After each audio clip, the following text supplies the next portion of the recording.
very much for the introduction, Neil, and thank you for having me here today as well. So I think I've met many of you in the last 2 or 3 years. To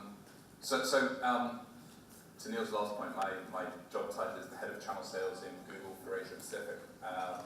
And that means I manage relationships with Yellow Pages and other local search companies to go out and sell AdWords. And again, to Neil's point, Google is addressing local advertisers by partnering with companies with large sales forces that can help us sell our product. For exactly the reason Neil explained, it's not economic for Google to go and build our own sales force to meet every small business worldwide. So we're looking to address the market through partnerships, and I've come to this conference for the last few years to start working with many of you to sell AdWords in your market. Now, we all know that the online media opportunity is growing, and that change is impacting our lives every day. What I want to talk to you today about is how quickly we're seeing internet usage change in Asia Pacific, and how this is impacting both businesses and their customers. Now, specifically, my presentation is divided into 4 sections. So first, we're going to look at the digital explosion, how internet usage is taking off in Asia. Second, the changing nature of what consumers are doing online today. Third, how can small local businesses reach your customers, reach their consumers as they're engaging online? And fourthly, we've got a few case studies from Yellow Pages around the world. We're going to look at Get It from India, New Zealand Yellow Pages, and also Hybe, the new name for what was previously known as Yell, the Yellow Pages in the UK. So we're going to look at those 3 examples to see how they're addressing the opportunity. Now, the key takeaway I want you to leave you with today is a better understanding of how other Yellow Pages are helping their customers, small businesses in their market, reach new consumers as they're engaging online. So let's begin with the digital explosion. I think we can all agree that the transition to online media is here to stay. But let's take a look at the extent to which internet usage and access has penetrated Asia Pacific. Now, what we're looking at on this chart, the blue lines show internet usage in each market. And what you can see is most markets are extremely high. So, for example, 46% of people here in China use the internet, 76-77% of people in Japan. And then the green line shows the year-on-year growth in internet usage. And what you can see here is in every market, either internet usage is already very high, or it's growing very, very fast. So in India, for example, where internet usage is only 13% of the population, that's still 100 million, mind you, so it's still a lot of people using the internet. The year-on-year growth is at 31%, so very fast growth. It is really worth noting the size of these markets. So Indonesia has a population of 250 million, and with 29% of the Indonesian population online, that's 72 million people. So again, to Neil's point, we're really dealing with a very, very large number of people now moving online. And if your businesses, your customers, the businesses that you serve, if you can help them reach those customers online, it's a huge new market you can help them open up. So what are some of the key reasons driving this penetration and growth of internet usage? Well, the first, and this won't be surprising to you, is we're seeing an uptake of internet usage amongst younger people. So in this chart, what we're looking at is the population of 5 different countries: Australia, China, Hong Kong, Indonesia, and South Korea. Green represents Generation Y and younger, so people born after 1980. The blue section looks at Generation X, so people born in the 1960s, the 1970s. And then the purple is looking at baby boomers and older people. Now, what you'll see in Asia Pacific is we're dealing with an incredibly young population.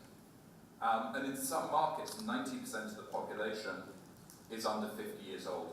So when you're looking at internet usage being particularly high amongst younger people, in these younger populations, obviously internet usage is very high.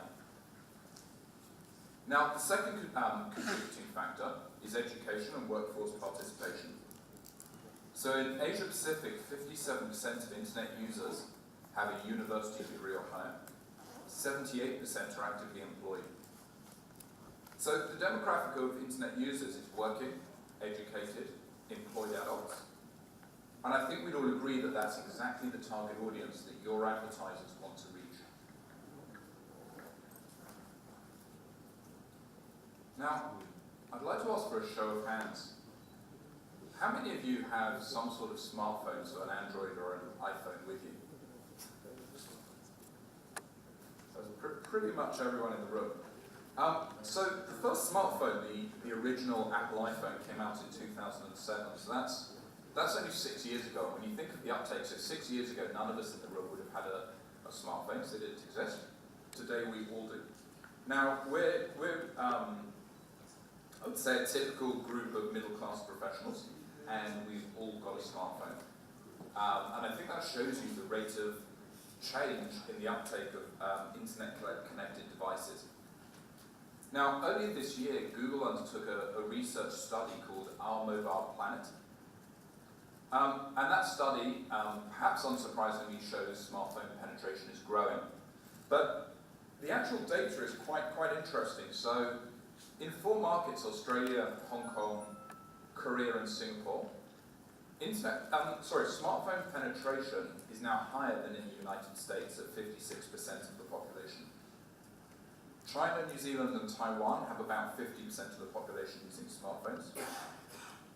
And due to the cost of smartphones coming down, combined with generally rising incomes in this region, even in poorer countries, smartphone penetration is starting to be very high.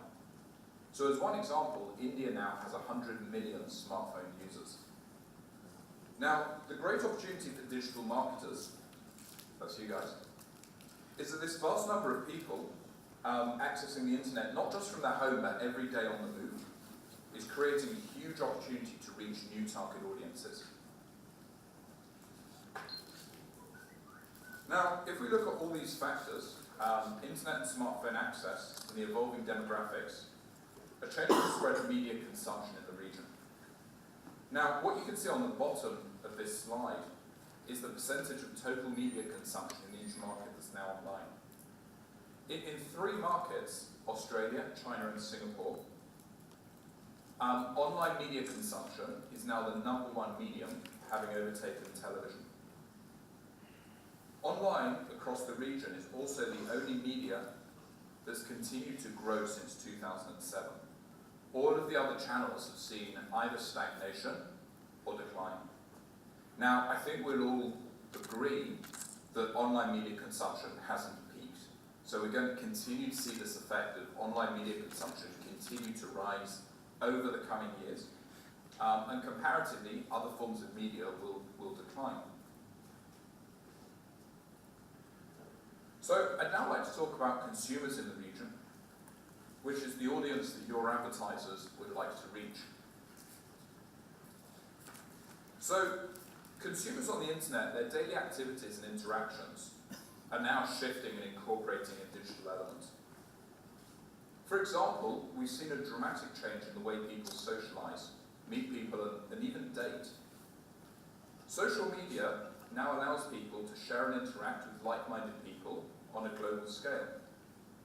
Whether it's through sites such as Facebook and Twitter, or through regional sites like QQ, SciWorld and Mixi, people are socializing online like never before. Communication's also seen a fundamental change. Email and SMS have become the norm. An array of new communication technologies are continuing to enter the market, often for free. Communication technologies such as WhatsApp, an internet-based communication app, or Snapchat, an app that allows sending of photos that can be viewed for a limited time. Entertainment is still very prevalent offline, but the growth of YouTube, online gaming, TV streaming, so things like Apple TV, are changing the landscape for content dramatically. And finally, research and shopping. If you think about the most recent purchase you made, let's say a car or a holiday or a home appliance, what was the journey you went through before purchasing that item? It was likely to include an online element. You may have searched online, gone to a business website, sought advice from friends, or read online reviews. I think Neil referred to that in his presentation when he said something, nearly, correct me if I'm wrong, I think Neil said that 60% of online purchases, or even 60% of all purchases now include people searching online to find out more about the product they're going to buy. Is that the stat you have? The stat was 60% are using social media as part of their decision process. There you go. So I think we all agree, and I think we can all identify with that when we go and make major purchasing decisions. We look online, and social media, it could be Facebook getting recommendations from friends, it could be going to TripAdvisor just to see what people think of the different hotels or restaurants they're visiting. But a very significant proportion of major purchases now include an element of online social interaction. So it's a huge change in the type of activity people are doing online. Now, not only has the number of advertising mediums increased, but the way in which consumers use them has also changed. So consumers today are jumping much more freely between tools and devices, and are frequently using more than one at a time. So, for example, a consumer may see a television ad for a brand, and then while they're still in front of the TV, they'll search online on their mobile device to figure out where they can find a product from that brand. Alternatively, a consumer might find a business in the yellow pages and then go and search online for reviews about that business before they contact them. What we at Google are learning today is that it's not one single source or channel that's stimulating customer needs and purchase decisions. Rather, it's multiple resources in collaboration with one another. Now, we wanted to understand this effect better, so we conducted more detailed research. Now, traditionally, marketers thought of the buying process as a three-step process. So first, you have your stimulus, your need to go and buy something. Then, the consumer goes in store or online or to other channels, and they purchase the goods or services. It's what marketers call the first moment of truth. And then after the purchase, the consumer then uses the product or the service. They experience it, and marketers call that the second moment of truth. Now, in our research, what we found was there's actually a larger step between stimulus and the first moment of truth. That's the step where the consumers conduct research to make sure they're making the best buying decision. And at Google, this is what we call zero moment of truth. It can involve looking up a business location, reading reviews, asking friends, and so on. With a huge increase in research opportunities provided by the internet, the zero moment of truth has become much more important. Now, I wanted to share with you a short video to explain this in slightly more detail. So I'm going to see if I can get this video working.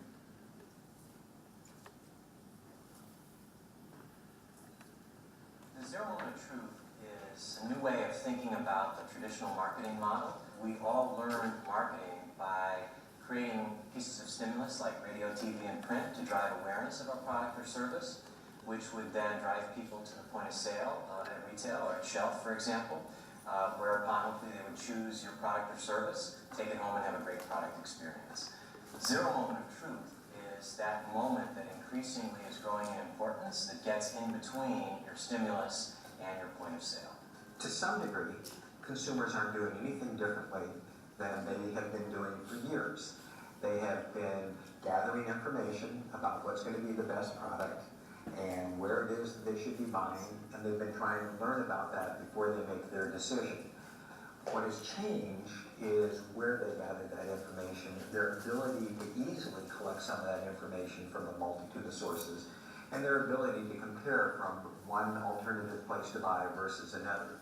Today, the #1 spot where shoppers begin their journey is search. 70% of all transactions, we're seeing some sort of pre-shopping take place, even if it's for items that cost $1 or less. Zero moment of truth isn't just a catalyst to start shopping, but it starts learning.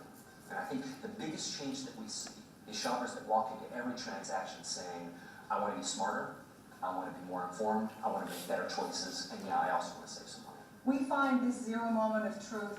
It applies across all of our customer bases, whether you're buying a big jet engine, whether you're buying a refrigerator, or whether you're purchasing a credit card. It really does apply both in a consumer and in a business-to-business context. So think about it. It's a natural behavior. It's a way that we all now make our buying decisions almost as second nature. Typically what we would all do is we would try to get some more information between seeing the stimulus and showing up at the shelf. And it's those moments in collection that we call the zero moments that need to be part of your marketing plans.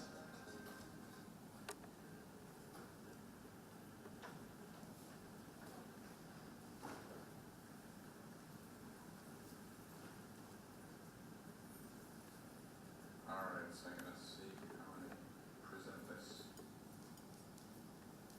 Is that right? There we go. Alright, so we've talked about the fact that consumers in this region are online much more. And we've also talked a little bit about what they're doing online. So the question now is, what about businesses? What's the opportunity for businesses in the region? So your customers. And how much have they tapped into this enormous, growing and global opportunity? Let's take a look at the opportunity for your customers provided by the internet. So Asia Pacific is expected to overtake North America to become the largest region for total ad spend in 2014. While we continue to lag behind in digital ad spend, $34 billion is still expected to be spent on digital advertising in Asia Pacific this year. That's a huge opportunity for those of us positioned to take advantage of this shift. The growth in digital media spend is happening so quickly because millions of businesses have come to realize the potential of the internet to reach new customers. Whether a business sells into its local community or exports to the world, the internet provides a huge opportunity to reach new customers. Now, I want to give you an example of a Malaysian business which is owned by a person called Eugene Fong. Now, Eugene Fong sells boxes. So in 2010, he had the idea of helping people buy boxes for things that didn't fit standard sizes. He knew the demand was there. He knew people in his home country of Malaysia needed boxes made to order. But he needed help tapping that market. So his first thought was to do it the old-fashioned way. Let's go and hire a sales force to hunt for new big clients. But he quickly realized that a sales force was going to work out too expensive. So Eugene Fong turned to the internet and used Google AdWords to target ads to consumers when they searched for boxes online. Now, that changed everything. Today, 70% of Eugene Fong's web traffic now comes from Google AdWords, and 6% of those visitors visiting his website buy a box. So Eugene estimates that for every ringgit he spends with Google, that translates into 21 ringgit in revenue, so a 21x ROI. Now, that's just one example of a business that found new customers through AdWords. But there are millions of businesses like Eugene Fong's that have benefited. Now, I want to share with you what Yellow Pages from around the world are doing to respond to this transition online. As marketing service providers, you're already in a great position to respond to and tackle the opportunity. Many businesses choose to buy AdWords direct from Google, but a very significant proportion of business owners either don't have the time, or they have limited knowledge of AdWords, or they simply have a limited ability to go and set up a campaign on their own. And that's where Yellow Pages and other local search companies come in. We've gone and partnered with Yellow Pages companies around the world to sell AdWords alongside other products and services, such as printed Yellow Pages and internet Yellow Pages to their customers. Now, I mentioned before I'd like to share with you the experience of 3 of our partners. So Get It, Infomedia from India, Haibu in the UK, and in New Zealand Yellow Pages. So let's first look at Get It Infomedia. So many of you already know Siddharth Gupta, the owner of Get It, who's a long-time member of this conference. Earlier this year, Get It acquired their largest competitor, Infomedia, to form India's largest Yellow Pages business with national coverage called Get It Infomedia. Now, historically, Get It's been innovating for a number of years through partnerships with companies like Google, partnerships to meet the needs of their customers. So through partnerships, Get It has launched phone-based search directories for different regions in India. They've partnered with Google to sell search engine marketing, and they've developed their own digital services, such as online shopping and a trading bazaar.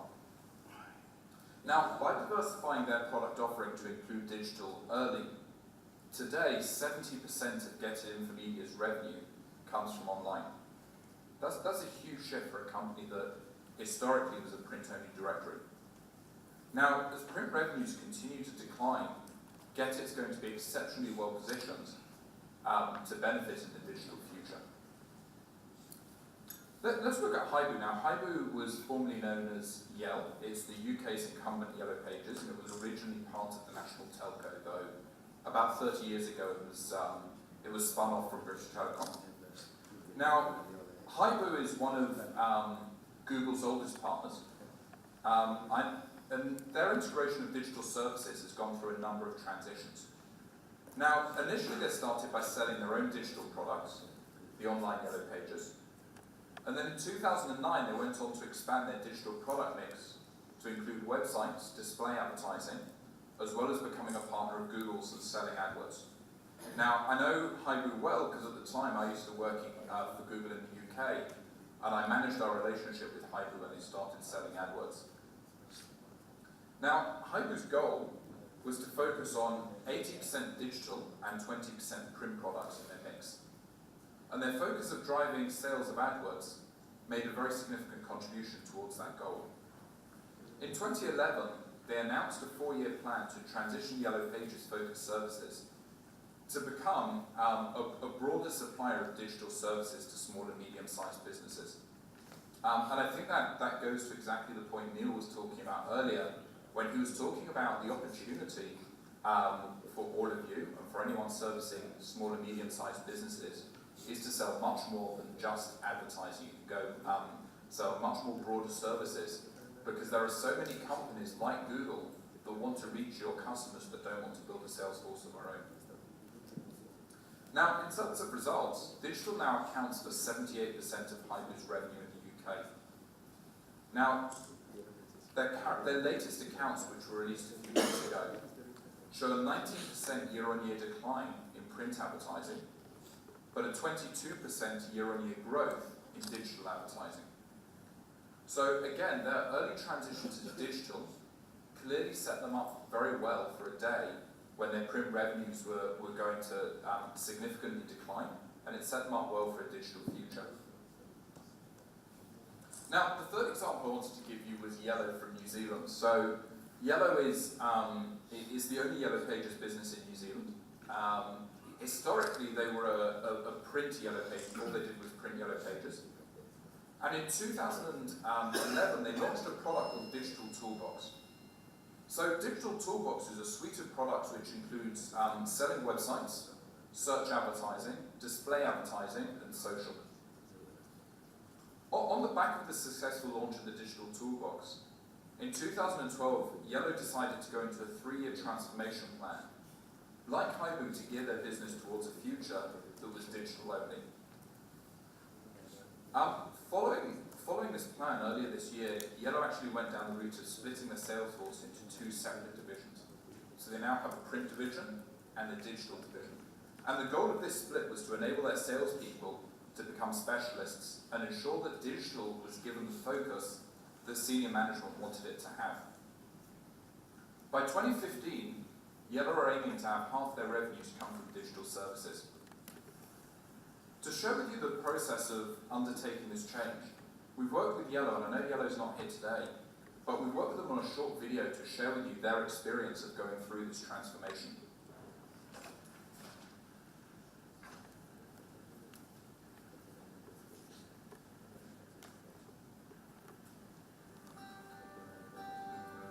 We've been with Yellow since first started the company about 17 years ago, based around the Yellow Pages advertising.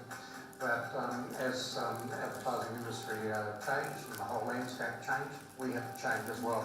2.5 years ago, print was our predominant product, and we're becoming very much more relevant in front of our customers. So the market demanded that we move forward into the digital space, and really, if this business wants to have a future, we need to do it as well. You need to be where people are searching. For businesses, they understood that they needed to be where their users were going to. In this world of technology, consumers are all online, right? Multi-screen approach, they're watching TV, but they're still doing, on their iPads, iPhones, consumers are then on 24/7. And so if a small business isn't advertising in those mediums, and they're missing out on a large slice of the pie. And if you're not online, if you're not able to be reached on Google, you might as well not be in business. The first step for a small to medium enterprise is getting that website up and running. The next step is driving traffic to it. And that's what we're here for. We're here to generate leads through digital marketing services for our customers. Making sure that we have customers on there with the right campaigns and delivering ROIs to this is key for us. We get a little proposal that says, hey, this is what the campaign you should be having, these are the reasons why, and this is the result you're going to get. And from a sales perspective, that's really 1, 2, 3, 4, let's go make it happen. Talking to a customer about Yellow Pages and talking to a customer about the whole digital world are two different conversations. One's very transactional, one's educational and transformational. It's not a half an hour sales call now. It's an hour to 2 hour solution selling aspect. We knew we had to have the right people to deliver that. So culturally we had to change, and so there was probably having the right people in the right spots. That was a challenge for us. Secondary was the training to make sure that our reps can have that digital conversation, help educate the customer. Thirdly is making sure you have the right platform. We built a platform that was not only just for now but for the future. So 2.5 years ago we were selling print, using digital as a sales offer. We've turned that right around 180 degrees to being selling digital, having mobile products, having website products, and being more of a digital leader in the marketplace. From a success perspective, I think it's the consultant uptake, their belief in the product, and with belief comes confidence, and with confidence comes the willing to learn. And the more you know, the more you can help people. We're more relevant again. And that's not just about Google, it's about our whole suite of products. The feedback around selling the websites and pretty much Google has been exceptional. A very big educational process that we need to do with our customers. But once they understand how it can help their business, they certainly get on board. They just love it so much because they can track the return on investment so well. We've got a really good handle on the money that's been spent and what sort of return we're getting. The perception of Yellow was based around the old Yellow Pages, and now it's just swinging the other way. It's the confidence in the larger organisation, their systems, the reporting that goes into it. It's worked extremely well. The people who are representing Yellow have been fantastic, and it's been a win-win situation. We want to grow and continue to grow in that digital world, and we know we'll continue to do that with Google. Alright, so that was an overview of how Yellow has gone through their transformation process, and I thought it was helpful to share that with you because I know many of you are right now going through a similar transformation process. Now, before we finish up, the last thing I wanted to share with you, so I'm going to go to the next slide. So earlier this year, we met with PwC, the financial services firm, and they spoke to us about the rise of the individual and how businesses like yours need to adapt to stay relevant.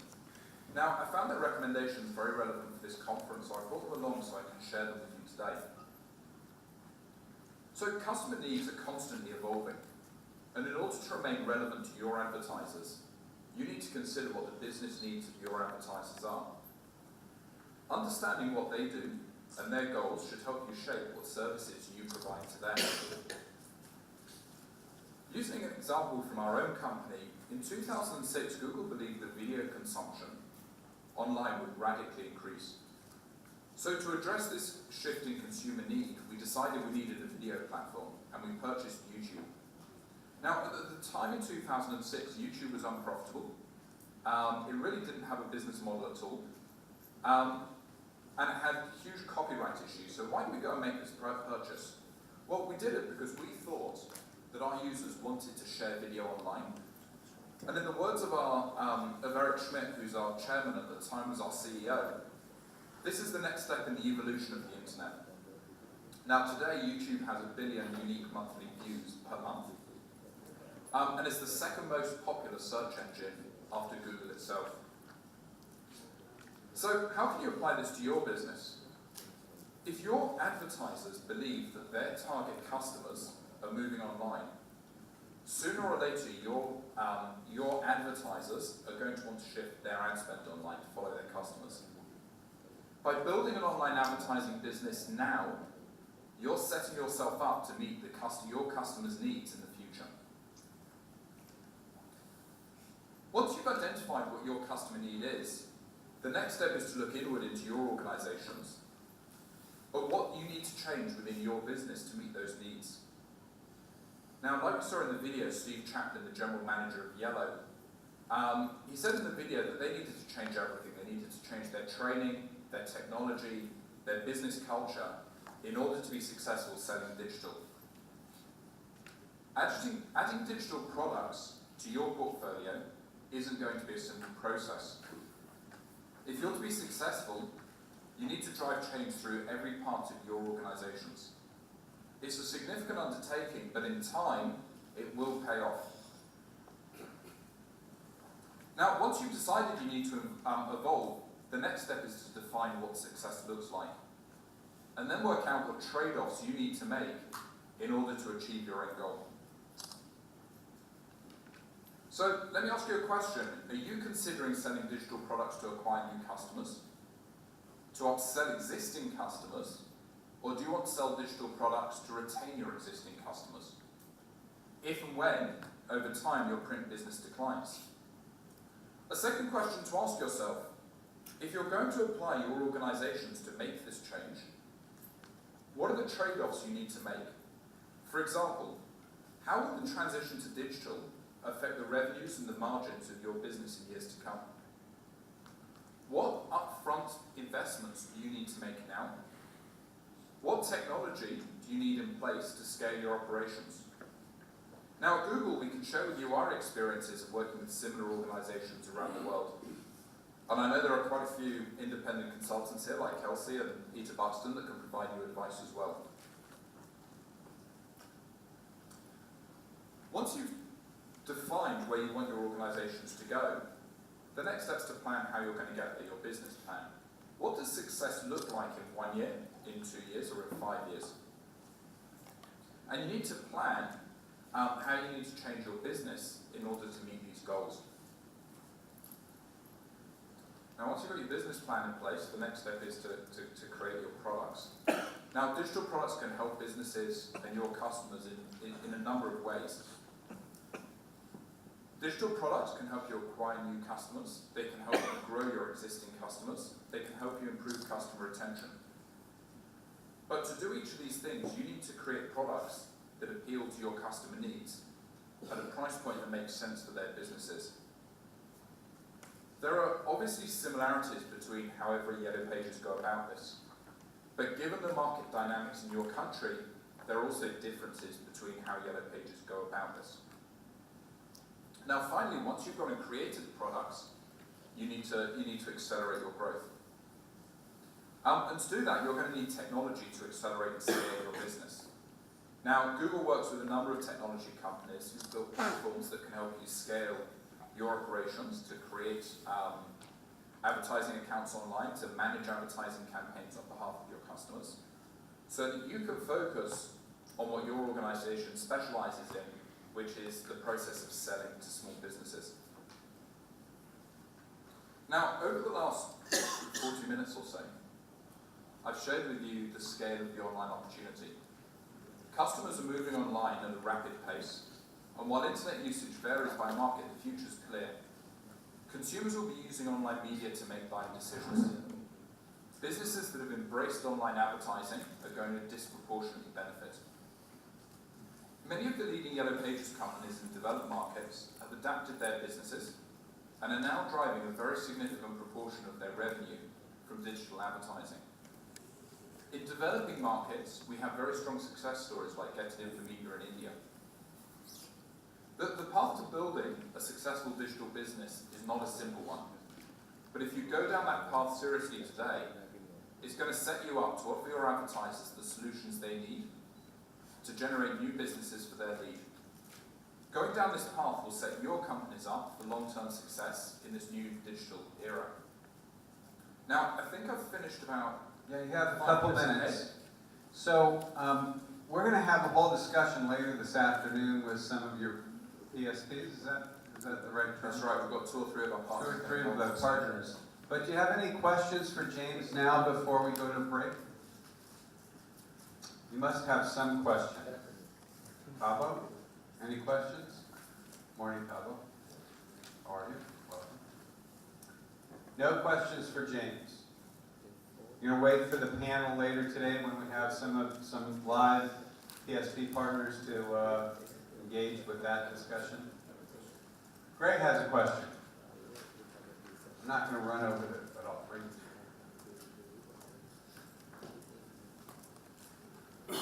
How do third parties, Yellow Pages publishers, agencies, effectively manage their margins with AdWords, which is an expensive product in many markets and many verticals?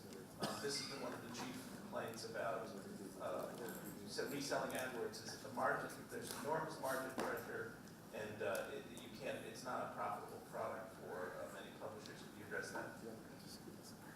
Yeah, so I think there's a couple of parts to this. So selling your own media is always going to be more profitable, right? So Yellow Pages publishers will, I think, always make more profit as a percentage of selling the print Yellow Pages and their own online Yellow Pages than they will reselling products made by other companies, right? Because there's 2 parts of the value chain. There's the building the products and then going out and selling them. And when it's your own product, you can make a margin on both parts of the value chain. When you're selling someone else's product, well, you'll make a margin on the sales part, but whoever's product you're selling, well, we need to make a profit as well. So I think part of the answer to this is the expectations of Yellow Pages companies need to change about what the blended margins across their business are going to be, right? So you might make, just as an example, you might make 35% margins selling the print Yellow Pages, but perhaps you'll only make, I don't know, 10% margins or 20% margins selling someone else's product, whether it's Google or Square or any of the other products we'll talk about today and tomorrow. Now, that said, the margins as a percentage may be lower, but if you're selling a whole suite of products rather than just one product, the revenue should be a lot higher. So you should still be able to build a profitable business, just as profitable a business, selling other people's products as well as your own. But the margins, the percent margin you'll make on other people's products is a bit lower. So I think that's part of the question is around expectations. The other part of the question is around spreading the cost of your operations across multiple products. So if you have print Yellow Pages specialists and you have search engine advertising specialists and you have website specialists and you have point of sale system specialists, each of which are going out in a field sales force to meet your clients to sell their products, the cost of sales is going to be incredibly expensive. If you can get your salespeople to sell multiple different products, the cost of the salesperson, which is a fixed cost, can ultimately be split across multiple products. And that, I think, raises the margin selling products. Now, that perhaps goes against something that was in my presentation, which is a number of Yellow Pages, and Census in Australia is one, Yellow in New Zealand is another. A number of Yellow Pages are going and splitting their print and their digital sales force. But that's not quite the same as having a different sales force for every product. Okay, the digital sales force will be selling multiple products. They'll sell a website, they might sell SEO, they might sell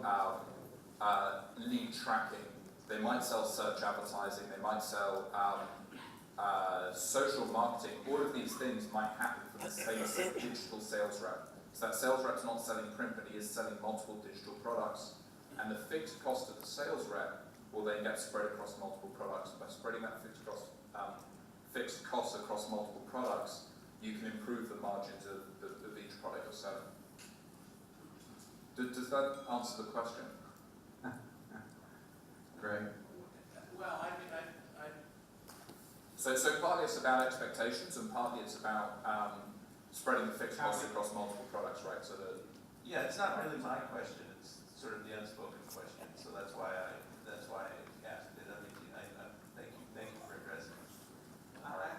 I mean, I'd add to that one thing, which is as a company that's coming here and asking you to sell our product, we know that our success is tied to your success, right? If you're profitable selling AdWords, you're going to invest in that business. If you're really profitable, you're going to invest a lot in that business. If you're not profitable, at some point you're going to say, hey, we're getting a lot of revenue, but it's meaningless if we're not making any money out of this, so we're going to stop selling your product. So from our perspective, we need to make our partners successful and our partners profitable selling AdWords, because otherwise we're not setting ourselves up for long-term success, and that's why we're in it. So as a follow-up to that, you were here a year ago. On a scale of 1 to 10, how satisfied are you with your current partners and how they've developed and come along, and how you've added more partners? Has this been a successful year for adding more partners? Why or why not? Is that a 10 versus a 1? Yeah, I think it has been successful. So the first of these conferences I came to, I think it was 2011, so it was 2 years ago. And at the time, our only Yellow Pages partner in Asia Pacific was Census. I then came back a year ago, and I think we had 4 or 5 Yellow Pages partners. So NTT Town Pages in Japan, which I think is represented here today. Yellow from New Zealand. I think that might have been it. There might have been 1 or 2 from Asia. I think where we are today, so another year on, is nearly every Yellow Pages in the region is now working with us. Or if they're not working with us, it's pretty close to start working with us. But I think nearly every Yellow Pages in the region today is selling AdWords. So I think in that sense, we've made a lot of progress. I think we've also made progress in terms of the Yellow Pages that we were working with 2 years ago have actually built quite successful businesses selling AdWords today, right? So is that the learning curve, 2 years, do you think? I think it really depends. And I think the big thing it depends on is the amount of focus and the amount of planning the Yellow Pages puts in selling AdWords. So if as the Yellow Pages, you say to your sales reps, okay, from tomorrow you can sell AdWords, here's the sales literature, good luck. That's a recipe for disaster. That's probably a recipe for disaster, right? And I think there's a small number of Yellow Pages in the region that are kind of doing this, not as a strategy, but more just dipping their toe in the water to see, if we offer AdWords, would our customers be interested? How hard is it for our sales reps to sell them? So on. Our successful Yellow Pages partners have taken they've been much more strategic in their approach, right? So they've started from the premise that print is in decline, and digital is our future, and we have to make this work if we're going to be successful. We have to make digital work, otherwise our business will fail. And they've then put a lot of effort into thinking about how do we package up AdWords to make it relevant for our customers? What price points do we need to have AdWords at? How do we train our salespeople so they genuinely understand the internet, so they understand the online opportunity? How do we incentivize and motivate our salespeople to sell digital products? Really, they've thought through every function of their business in a lot of detail and planned very carefully. And I think I talked about this about 3 slides ago, the planning stage of the cycle. Our successful partners have really put a lot of effort into planning AdWords because they know it's going to be a key part of their business. So I think the Yellow Pages companies that have really put a lot of effort into thinking through very carefully how are they going to make this a success are the ones that a year, 2 years down the line could look back and say, yeah, this has been really successful. The Yellow Pages that have said, we're going to, if you like, soft launch AdWords, we're going to dip our toe in the water, we're going to see what uptake is like, have probably been less successful so far. That doesn't mean they won't be successful over time, right? I know at Google we've got a lot of experience helping our partners plan their businesses and becoming more successful. And I think there's a handful of consultants here today who, like Kelsey, who similarly do these things to help Yellow Pages work out how to be more successful selling digital products. Yeah. Okay. Thank you, James. We're going to have a break. We'll have some PSPs